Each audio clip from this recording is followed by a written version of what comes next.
Ô Pablo, em algum sentido, em algum momento, Santa Muerte pode ser associada a Rosa Caveira ou alguma entidade aqui brasileira? Sim, tem uma pergunta aí. Eu gostaria de responder uma pergunta aqui. Eu já cheguei a falar antes, né?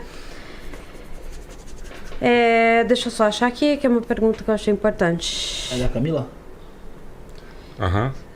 Só um momento. A da Camila, ela falou sobre a Rainha da Morte. Isso. Né? Pode ler a pergunta pra mim? O culto à Rainha da Morte no Brasil é uma vertente fiel ao culto à Santa Muerte? Não. Não. Eu vou responder o que acontece nessas situações. Para isso, vou colocar um exemplo, Oliver Falcifer, tá? Oliver Falcifer, o que é Oliver Falcifer? Me desculpem os seguidores da 2 e 18, né? Mas Oliver Falcifer é uma mistura de salada. Eles pegaram Santa Muerte da Argentina, pegaram Cajun e pegaram outros elementos abrâmicos e criaram seu próprio sistema. O que acontece?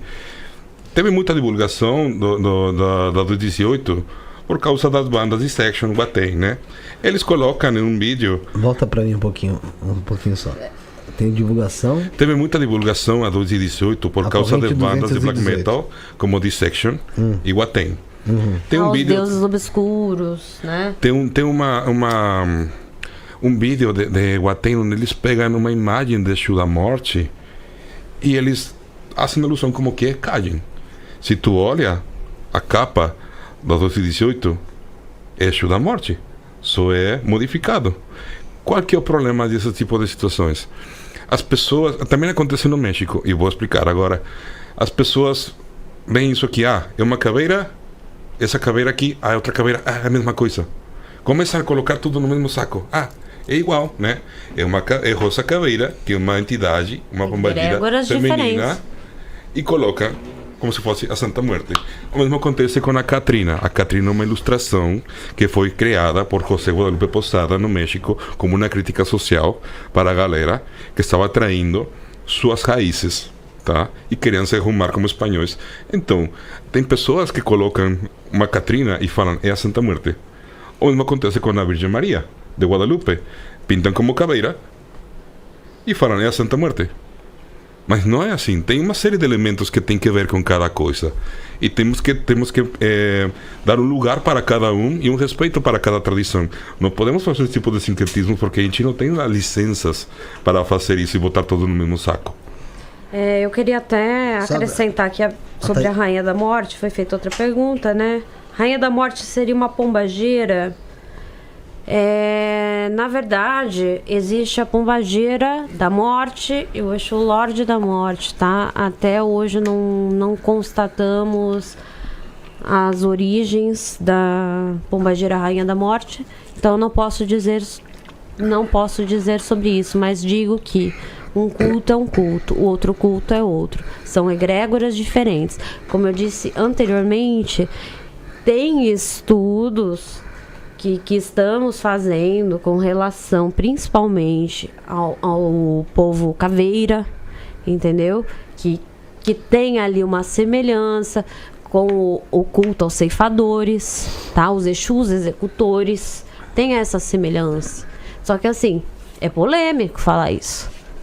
Então esse é um estudo que está sendo feito. E tem ali outra pergunta falando sobre Rosa Caveira, mesma coisa, entendeu?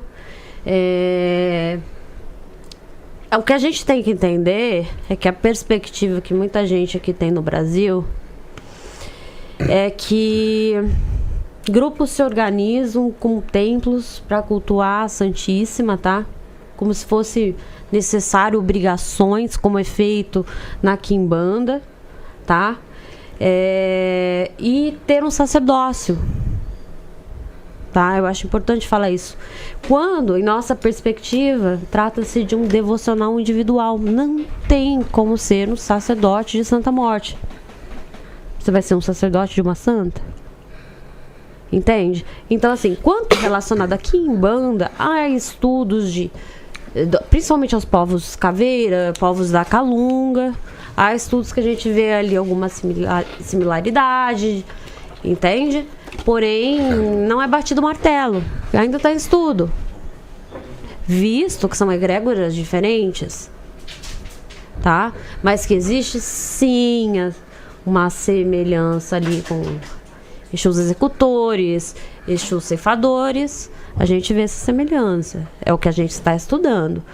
O que não pode ser propagado é que há obrigações no culto de Santa Morte, como há nos cultos aqui de Quimbanda, Umbanda, Candomblé. A gente entende como brasileiro que precisamos passar por obrigações.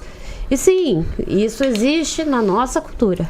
Porém, nós estamos tratando de outra vertente, de outra egrégora que veio do México. Não é assim, não se passa por obrigações. Você faz o seu culto individual. Não faz sentido formar um grupo para fazer um culto a ela. Não o seu culto é individual. Não vai ter uma casa que vai ter uma santa. Um sacerdote de Santa Morte. Não existe. Não. Existe. E eu vou deixar agora o Pablo terminar, né, esse assunto, porque ele sabe falar muito mais sobre isso. Existem templos da Santa Muerte em vários países? Sim, existem. Existem, vamos colocar, sacerdotes da Santa Muerte? Sim, mas existem desde a perspectiva católica. Os católicos pegaram as missas, os cultos católicos e só mudaram e colocaram Santa Muerte. Dentro e um cara igrejas, chegou e correto? dentro de igrejas. Aí sim. Ou eles pegaram uma casa e colocam, vamos ter missa. Vamos ter... E é tipo como se você estiver dentro de uma igreja católica, mas com a Santíssima Muerte. E eles misturam orações falando de Jesus, de Deus, da Virgem Maria, da puta que pariu com a Santa Muerte, né? E para mim isso está errado. Mas eu não sou ninguém para falar isso para as pessoas. Porque as pessoas têm essa aproximação, tá? Mas fora do sincretismo, isso não existe. É uma coisa individual. Eu sou responsável pelas oferendas que eu faço com ela. De mim depende criar essa conexão. Não vou convidar a Jéssica, vamos todo mundo a levar umas flores. Não, porque não é assim que se faz. É um trabalho pessoal, tá? Uma vez aconteceu que uma pessoa da Espanha me perguntou: quanto você me cobra por me iniciar no culto da Santa Muerte? Falei, cara, não existe iniciação. Eu te pago. Falei, E ele disse, eu vou para o México para procurar uma iniciação. Falei, cara, no máximo tu vai achar algum cara que vai passar a perna em ti, vai dar assim nas costas. Tu é sacerdote, tu já é iniciado, vai tirar tua grana. Tantos mil. Pronto. Mas não é assim. Tu tem que compreender que tem muita coisa de filosofia envolvida detrás do culto da morte. Tá? Até porque o contato com ela, ele é muito intrínseco. Ele é muito pessoal. É muito individual. Pessoal. É extremamente pessoal. É muito pessoal, tipo, que é um sacerdote? Um sacerdote é aquela pessoa que ensina outros, tá? Mas, cara, para ensinar, tu tem que compreender como que é o culto. Tipo, vamos colocar, dentro da minha perspectiva como devoto da Santa Muerte, eu acho muito estranho ver um devoto da Santa Muerte cobrando uma quantia absurda para outra pessoa se iniciar. Por quê? Porque a gente sabe que isso é matéria. Quando tu vai embora, tu não vai levar nada. Você vai deixar Somos todos calaveiras. O culto da Santa Muerte, o culto da morte, é para ir cortando essas amarras que tu tem nesse plano e entender, mudar tua perspectiva para viver com maior qualidade de vida e aproveitar teu tempo do melhor jeito possível. Porque o tempo é o melhor recurso que a gente tem. O curso invaluável, já não volta mais. Então, como vai usar teu tempo? Sentado no sofá ou lendo um livro para crescer? É tentar viver com a menor quantia possível de perturbações mentais e sendo o mais livre possível, claro, sempre sendo responsável por tuas ações. Isso. Agir com responsabilidade. Eu até agora, as pessoas mais devotas que eu vi do culto da Santa Muerte, cara, às vezes que vamos entender que um culto popular, eu já vi caras tentando colocar alta magia no culto da Santa Muerte, que tu com esse ritual tu vai ver um portal, a puta que pariu, e começam a misturar com Eles Clifford. começam a pegar de outras crenças. Misturam com Clifford, com coisas assim. Cara, não tem que colocar tudo no mesmo saco. Tem que entender que tudo tem um Egrégoras porquê. são egrégoras. E são separadas. As pessoas começam a criar o seu próprio culto à Santa Muerte, porque ela começa a pegar as ideias dela e inserir no curso, no culto à Santa Morte. Só que não é isso. é algo específico, algo único ali. Não vai ter esse incremento que nem você falou de outros cultos ou até mesmo usando o sincretismo. É isso, né? Porque também tem, tipo, adaptações. Vamos colocar.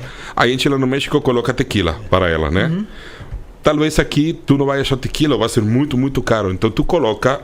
Por isso, no livro eu explico que tu pode colocar outro licor que seja forte. Pode trocar tequila por vodka, por cachaça, sendo forte. Não, tipo, respeitando os seus parâmetros. Você não vai fugir muito. Se não vai misturar, vai ser um monte de coisas. Tá, então, uma vez um cara me perguntou se ele podia ofrendar Coca-Cola. Eu falei, cara, se tu quer ofrendar algo que seja bom para ti, oferece algo o mais natural possível, tá? Uma pedra que tu ache bonita, um quartzo, tá? Umas flores. A flor de babosa é maravilhosa, tu pode colocar uma planta de babosa do lado.